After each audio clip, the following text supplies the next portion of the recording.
आज देश खोखले भाषण नहीं सुनना चाहता, देश जवाब चाहता है, तसल्ली चाहता है कि सच उससे छिपाया नहीं जाएगा। देश जानना चाहता है कि उस दिन अप्रैल 22, 2025 को क्या हुआ और क्यों हुआ। आप तो खुद अपनी पीठ थपथपाने में लगे रहते हैं। सेना, देश, संसद से सच छुपाते हैं। ऑपरेशन सिंदूर जब शुरू हुआ, हम सब ने समर्थन किया, सब एकजुट होकर खड़े हो गए इस देश के लिए। दोबारा होगा, दोबारा खड़े हो जाएंगे। अगर हमारे देश पे हमला होता है तो यहाँ इस सदन में किसी भी पार्टी का हो, कोई भी हो, सब आपका समर्थन करेंगे। और हमें अपनी सेना पर गर्व है कि उन्होंने इस बार भी दृढ़ता से लड़ाई लड़ी, धैर्य से लड़ाई लड़ी, वीरता से लड़ाई लड़ी। लेकिन इस ऑपरेशन का सिंदूर का क्रेडिट, उसका श्रेय तो हमारे प्रधानमंत्री जी चाहते हैं। सही भी है, ठीक है, सही है, श्रेय ले, श्रेय ले। ओलंपिक्स में हमारा मेडल आता है, उसका भी श्रेय लेते हैं, ले। लेकिन सिर्फ श्रेय लेने से नहीं होता नेतृत्व, जिम्मेदारी भी लेनी पड़ती है।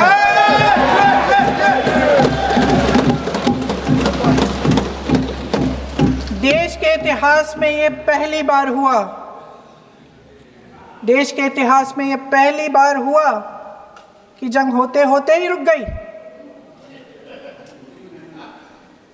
रुक गई है जी।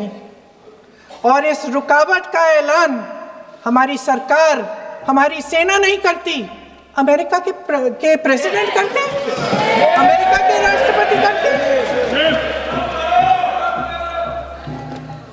ये हमारे प्रधानमंत्री महोदय की गैर जिम्मेदारी का सबसे बड़ा प्रतीक है।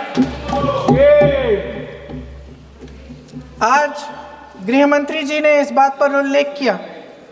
उन्होंने कहा, उनके शब्दों में उन्होंने कहा कि पाकिस्तान के पास शरण में आने के बजाय कोई चारा ही नहीं था। आपने शरण दिया क्यों? वो आते हैं आपके देश के अंदर, लोगों को मार डालते हैं और आप उनको शरण दे रहे हैं। क्यों दिया शरण? इसका जवाब क्यों नहीं दिया है एक भी भाषण में?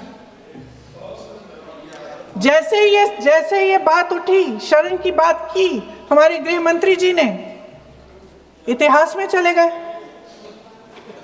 नेहरू ने क्या किया, इंदिरा गांधी ने क्या किया, यहां तक कि मेरी मां के आंसुओं तक चले गए।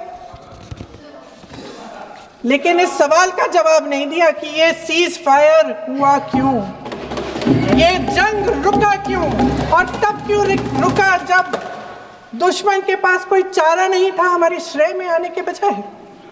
क्यों रुका ये जंग? इसका जवाब नहीं दिया। आज जितने भी कांग्रेस के अपने साथियों से भाषण हमने सुने, बहुत अजीब लग रहा था मुझे, क्योंकि कांग्रेस पार्टी का नेता चेंज होते हैं पर कांग्रेस पार्टी का नीति वही है। 1947 से लेकर आज तक कांग्रेस पार्टी के जो कंसिस्टेंट पॉलिसी है वो भारत को और भारत के सशस्त्र बल को सिस्टमैटिकली और डेलिबरेटली वीक करने का एक पॉलिसी है। इसका उदाहरण मैं देना चाहता हूं। At the very beginning of our independence, at the dawn of this nation as an independent country, Pandit Nehru ji की एक स्टेटेड पॉलिसी थी कि भारत को आर्मी का जरूरत ही नहीं है। जनरल लॉकहार्ट के पास बैठते हैं और नेहरू जी बात ये बोलते हैं कि rubbish, total rubbish, no plans of modernisation of army is required, India का पॉलिसी इज अहिंसा, we don't need the army, police will do its job. ये नेहरू जी की सरकार की स्टेटेड पॉलिसी थी। And this did not remain isolated in 1947. When A.K. Anthony ji was the defense minister, it was the stated policy. Madam, my party has allotted me 15 to 20 minutes time. Please give me the time given by my party. Madam, they had a deliberate policy of not building border infrastructure. और देश के army में जाति गणने का काम भी Congress party ने किया था।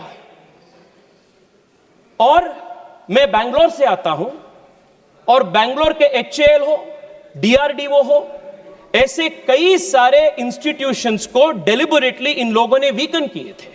10 साल पहले HAL के पास ऑर्डर बुक्स नहीं था। आज HAL के पास 1 लाख करोड़ रुपए से ज्यादा order books make in India के नरेंद्र मोदी जी के मेड इन इंडिया के कारण के वजह से है। It was a deliberate consistent strategy to weaken the armed forces. Madam, Rafale की बात हो रही थी। The country remembers how the leader of the opposition in an extremely irresponsible fashion tried to derail the acquisition of the all important Rafale, and they also tried to derail the acquisition of Tejas into the armed forces. If it was not for our defense minister Manohar Parrikar, today LCA Tejas would not have been a reality in this country. They had tried to kill all of these made in India defense projects. Madam, 3 साल पहले general Bipin Rawat ji ने एक बहुत महत्वपूर्ण कार्यक्रम में देश को बताया था that India should be ready to face a 2.5 front war. मैं आज इस देश को इस महत्वपूर्ण सदन से बताना चाहता हूं कि दिस 0.5 फ्रंट जो है वो कांग्रेस पार्टी और इसके इकोसिस्टम है, जो भारत के अंदर से भारत को खोखला करने के लिए काम कर रहे हैं। और मैं बहुत जिम्मेदारी के साथ यह बात कह रहा हूं मैडम, और मैं तथ्य के साथ इसको प्रूव करूंगा। मैडम, आज कांग्रेस पार्टी ने टेररिज्म के बार इतना बड़े बड़े बात कह रहे, बड़े बड़े बात, but what has been the consistent policy of Congress party towards terrorism? Madam, एक ही उदाहरण देना चाहता हूं। 2004 में जब इनकी सरकार सत्ता में आई, what was the first step that they do? It was to repeal the POTA Act. 2001 parliament attack के बाद भारतीय जनता पार्टी के नेतृत्व वाली एनडीए सरकार अटल बिहारी वाजपेयी के नेतृत्व में देश को सुदृढ़ बनाने के लिए, टेररिज्म को खत्म करने के लिए, for the first time in this country we introduce a legislative framework. I want to remind you, madam, when Rajiv Gandhi, हाँ मैडम, when राजीव गांधी का ट्रायल चल रहा था, राजीव गांधी जी का ट्रायल चल रहा था, मैडम, जब राजीव गांधी जी की डेथ की, टेररिस्ट से हुई डेथ की ट्रायल चल रहा था, ट्रायल कोर्ट सेड we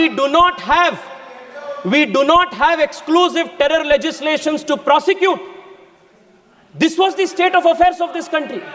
2001 के बाद हमने पोटा कानून लागू की, पर आप सरकार में आते ही पहली चीज आपने पोटा को दुरुस्त किया, यू रिमूव्ड पोटा. और क्यों किया आपने? आपके वोट बैंक के कारण आपने पोटा को बंद किया, और उसके बाद 10 साल देश हर दिन टेररिस्ट अटैक रूटीन बन गया था देश में.